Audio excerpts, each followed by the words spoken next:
¿Qué tal, queridos amigos y amigas? Es una tremenda alegría saludarles una vez más. Quiero recordarles que también estamos transmitiendo a través de nuestro canal de YouTube Reverdece. Así que a través de estas dos plataformas usted puede invitar a otros también a sumarse a este grupo de amigos y amigas que reflexionamos a la luz de las Escrituras. Palabra de Vida, página de Facebook y Reverdece, canal de YouTube. En esta ocasión me ha llamado poderosamente la atención lo que el profeta Isaías declara, Antiguo Testamento, el capítulo 9 y versículo 6, que nos dice lo siguiente: porque un niño nos es nacido, hijo nos es dado y el principado sobre su hombro, y se llamará su nombre Admirable, Consejero, Dios fuerte, Padre eterno, Príncipe de paz. Yo sé que este pasaje generalmente se lee en época de Navidad, pero ha despertado en mí el interés que gira en torno al contenido de este anuncio profético acerca de Jesús. Fíjese que hay un libro que se llama El Quijote de la Mancha, me imagino que usted lo habrá escuchado, alguien lo habrá leído, pero en una parte de este libro se dice lo siguiente: el amor junta los cetros en los callados, la grandeza con la bajeza, hace posible lo imposible, iguala diferentes estados y viene a ser poderoso como la muerte. Qué tremenda verdad encierran estas palabras de este libro, El Quijote de la Mancha. Y quisiera ilustrar así todo lo que significó la primera venida de Jesús a este mundo. Y precisamente nos percatamos que el Hijo de Dios decide, por amor a la humanidad, dejar su trono, renunciar a su naturaleza divina para venir a hacerse como uno de nosotros, los hombres más débiles, criaturas débiles que existimos y habitamos esta tierra. Todo por amor a la humanidad. Abandonó su condición de Dios para venir a servir en medio de nosotros. Pero no solo lo que acabo de mencionar se produjo en la primera venida del Mesías, sino que podríamos mencionar una lista interminable de beneficios para nosotros, los seres humanos, comenzando por la salvación de nuestra alma, ¿verdad? Y seguiríamos inagotablemente analizando uno tras uno los efectos y repercusiones que trajo consigo la llegada de Jesucristo a la pequeña ciudad de Belén. En este día quisiera compartir con ustedes esta reflexión a la luz de Isaías capítulo 9, versículo 6, y quisiera hablar sobre la primera venida de Cristo, su propósito y efectos positivos para todos nosotros. Lo primero que quiero mencionar es que Jesús instauró el sistema del reino de Dios en contraposición con el gobierno de los hombres. ¿Se recuerda usted quién gobernaba en aquellos días cuando Jesús nació en Belén? Un hombre denominado por su propio imperio el tirano Herodes. Claro que sí. Se ganó este título, ya ustedes se imaginan el porqué.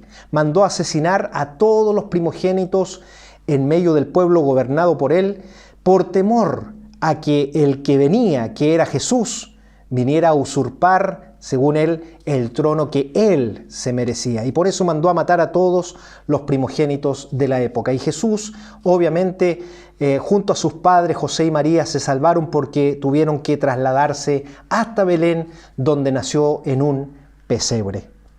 Si hablamos entonces del contexto social en que Cristo apareció en este mundo, podríamos decir que Israel estaba subyugado al imperio romano. Habían fracciones políticas revolucionarias en medio del pueblo, es decir, había una convulsión, un descontento social enorme contra el imperio. La libertad nacional estaba supeditada a los edictos del emperador, por lo tanto, verdadera libertad no había.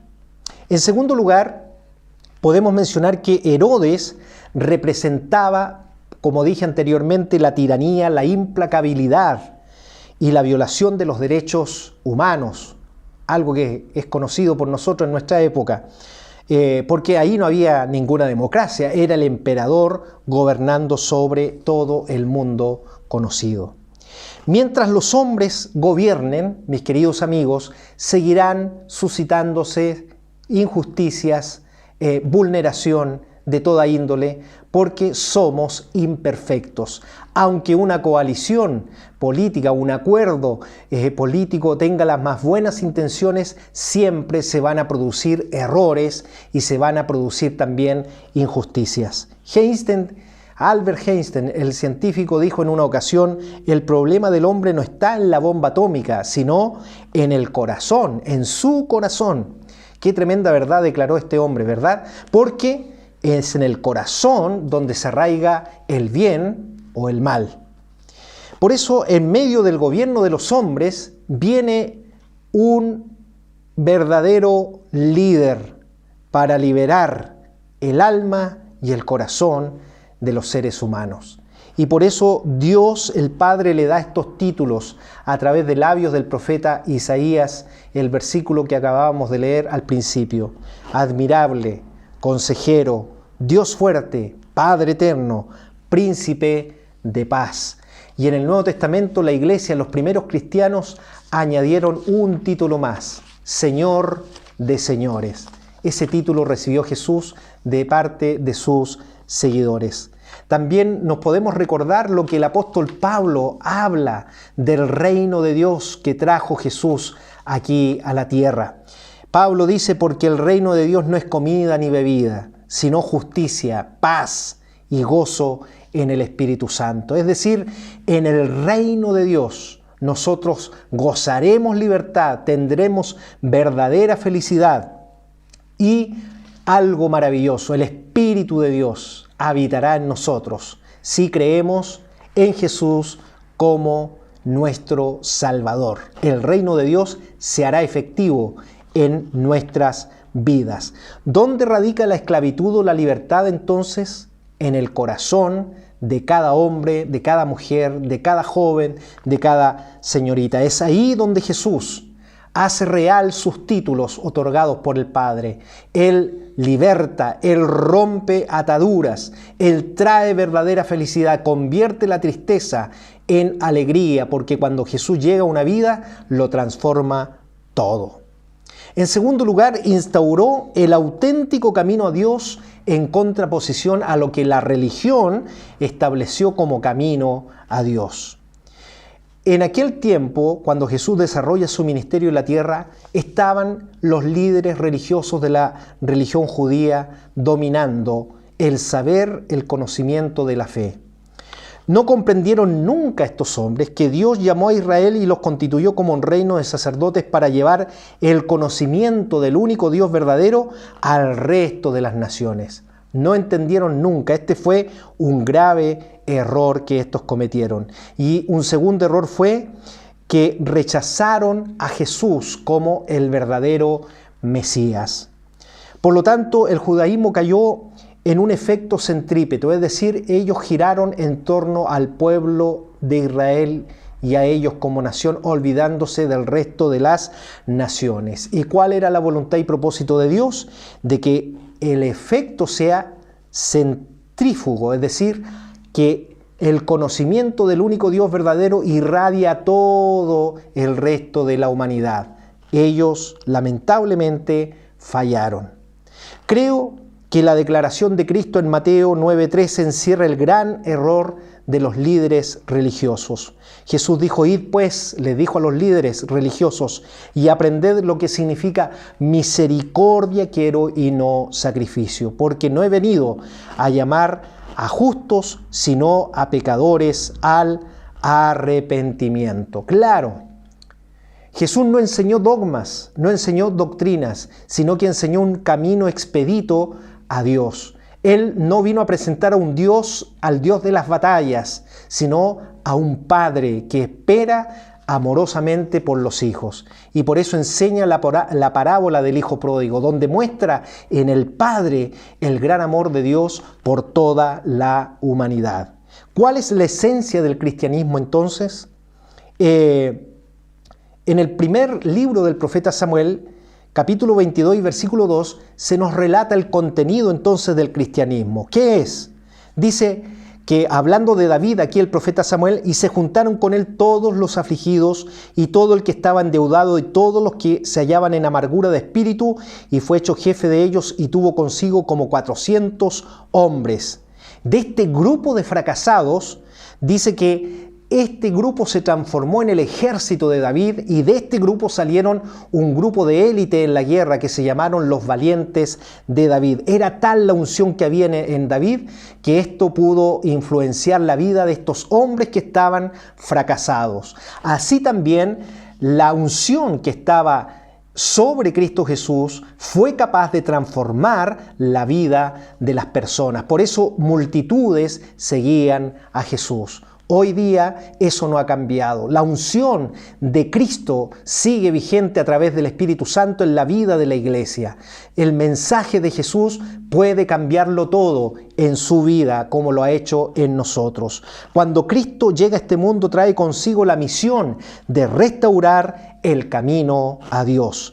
El peor error que un grupo de creyentes puede cometer es volverse una isla en medio de toda la humanidad. Afuera está la acción. Es ahí donde hay personas a las cuales hay que llevar el poderoso mensaje del Evangelio. El reino de Dios se ha acercado y está todavía en medio de este mundo por medio de la iglesia. En tercer lugar, Jesús instauró la verdad de Dios en contraposición al conocimiento humano. Los magos, ¿se acuerda usted de estos personajes que buscaron a Jesús guiados por una estrella? Estos no eran cualquier tipo de persona, eran astrólogos, conocedores de la geometría, de la matemática, y ellos representaban entonces el conocimiento y el saber humano. Pero estos magos dieron en el blanco porque descubrieron que este niño que nacía en Belén era el verdadero Mesías, el Dios hecho hombre, y le buscaron hasta encontrarlo allá en un pesebre en Belén. Esto también nos enseña a nosotros que el saber y el conocimiento humano de por sí solo nunca podrá darnos a conocer la verdad. Es necesario conocer a Jesús. Jesús dijo: yo soy el camino, yo soy la verdad y la vida. Nadie viene al Padre si no es por mí. Y es una tremenda declaración de Cristo hablando de Él mismo. Por lo tanto, el conocimiento humano difícilmente nos llevará a encontrar la verdad. Jesús es la verdad. ¿Se acuerda usted de Pilato? ¿Cómo es que en este diálogo con Jesús, Él pregunta ¿qué es la verdad? Y queda con esta duda porque no fue capaz de ir más allá en su relación con Cristo y terminó mandándolo entonces a morir a la cruz, presionado también por los religiosos de la época. Quedó tan perplejo con Jesús que él declaró: no veo en este hombre culpa alguna. Se lavó las manos y cometió el error más grande de su existencia. No cometa usted el mismo error. No basta solo con conocer intelectualmente a Jesús, al Jesús histórico. Es necesario que Jesús se revele en su vida a través del Espíritu Santo y a través de la palabra que le estamos dando a conocer en este preciso momento. Conclusión: podemos resumir entonces que Jesús dio respuesta a las necesidades humanas y trajo verdadera justicia en contraposición a los gobiernos que el hombre ha instaurado a través de la historia. Jesús restauró la verdadera espiritualidad y abrió el velo de separación entre Dios y los hombres, dejando en evidencia la insuficiencia de la religión que el hombre ha creado. Y en tercer lugar, Jesús iluminó a la humanidad con la luz del reino de Dios y del Evangelio. Trajo la verdad, desplazando así al conocimiento humano. Quiero terminar leyendo entonces nuestro pasaje inicial de Isaías 9:6. Porque un niño nos es nacido, hijo nos es dado, y el principado sobre su hombro, y se llamará su nombre admirable, consejero, Dios fuerte, Padre eterno, príncipe de paz. Jesús es el verdadero camino, la verdad y la vida. Que el Señor le bendiga, y espero que el Espíritu Santo pueda generar en usted este interés por conocer a nuestro amado Señor Jesucristo.